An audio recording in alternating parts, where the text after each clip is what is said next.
Hello, I'm Warren Butler. I'm your assessor for this for HR unit called Support the Recruitment, Selection and Induction of Staff, and its code is BSBHRM405. This video is actually a little bit about the recognition process rather than a straight out assignment.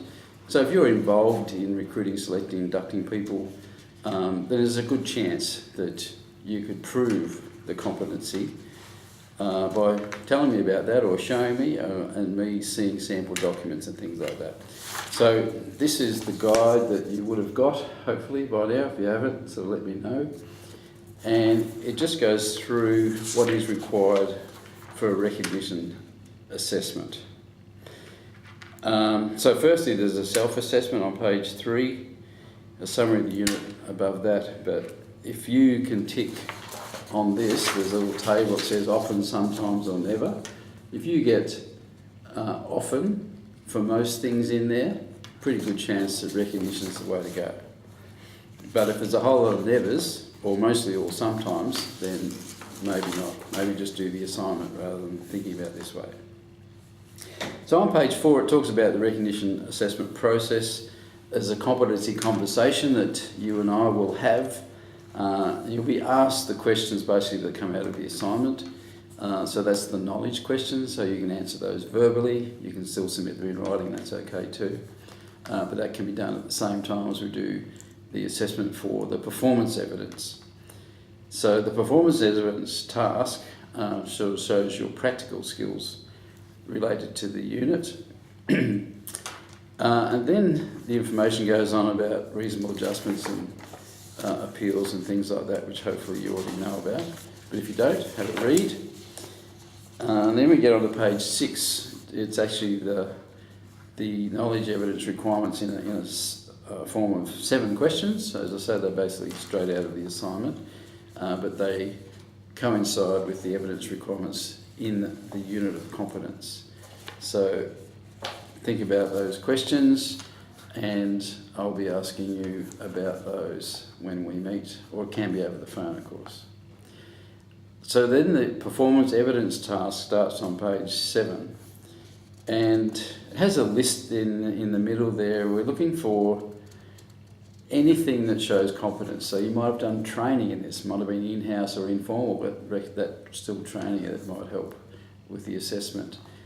You might have done a different level of a similar unit that will help with assessment. It might be that you've got records and resumes that show that you've been recruiting and selecting people.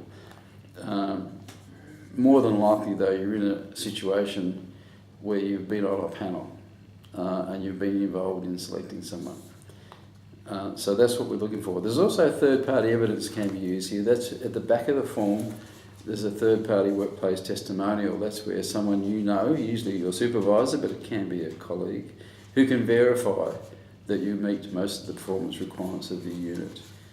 So that's not evidence, sufficient evidence on its own, so we still need to see that you've got the skills to actually be involved in these things, not just someone saying that you do that. But sometimes it's very, very helpful for someone to verify, particularly soft skills, things that aren't quite so evident to me, or when you show me written work, it doesn't tell me how you might have communicated and things like that. But if someone else verifies it, that makes me feel much more confident. I've provided a table on page 8, and it looks like that. So that's a list of the performance evidence that's required, but also the suggested documentation or evidence that might support that. So if you've got all those things that are listed in that right-hand column, good chance you've covered the whole unit there. So have a look at that. Hopefully that's a guide.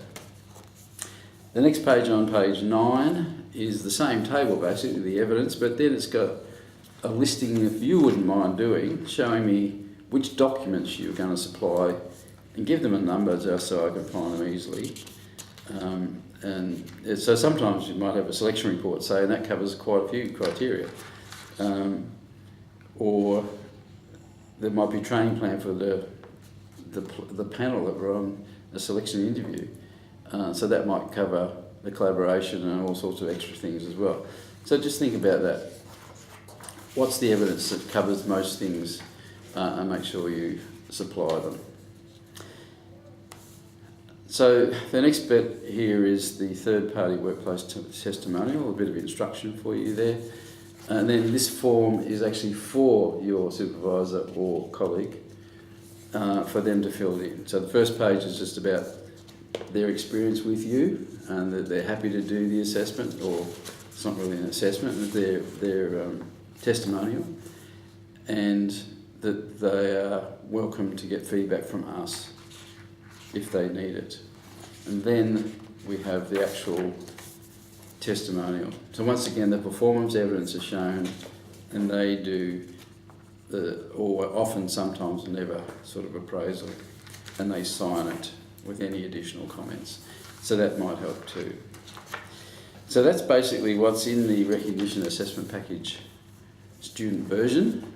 Of course, I have my own version. When you start putting these things together, I make some documentation up as well, and then I can verify you've completed the unit. If there are any gaps along the way, that's not always a problem. I can either set you a new task or ask you for a bit of extra evidence, and we can cover those gaps without having to do a whole assignment. So hopefully that's helped you with recognition, and I look forward to catching up with you if you want to go that way. Cheers.